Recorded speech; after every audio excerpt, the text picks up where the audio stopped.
Snoring arises when breathing is obstructed. This can be caused by a cold or an anatomical irregularity in the nose or throat. However, the most common cause of snoring is that the muscles in and around the throat relax too much when we are asleep. This means that the opening in the throat becomes narrow and air has difficulty in passing. As one requires the same amount of air to the lungs, the air intake speed increases. Pressure in the throat increases and the uvula and soft palate begin to vibrate. The noise produced by these vibrations is called snoring.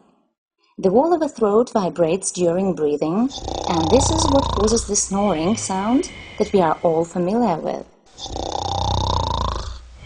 Most of the time, this is just a minor annoyance to our partner. But when it gets loud and continual, and when breathing stops, this is when you need to start being concerned. There are 4 ways that breathing gets obstructed and snoring occurs. First, if there is bulky throat tissue from being overweight, it will cause you to snore. We've seen this happen in children, so when their tonsils or adenoids get removed, the problem usually subsides.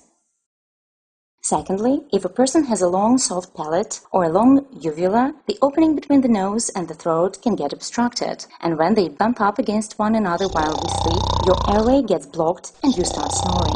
The third way snoring happens is when your nasal passages get blocked and more effort is needed to transfer air through them as you are sleeping. What happens is that the non-rigid and dangling tissue in the throat collapses and you start to snore. Some people only snore during allergy season, when they have a bad cold or a bad sinus infection. If the person has a deviated septum or nasal polyps, there can be obstructions that cause sleep problems and snoring as well. Finally, if the muscle tone in either the throat or tongue is weak, they can get too relaxed and then they collapse or fall back into the air passage. This will happen a lot of times if a person drinks alcohol or if they have taken any sleeping pills. Aging will also cause the tissues in the throat and tongue to do this. So the older you get, the more prone you are to snoring.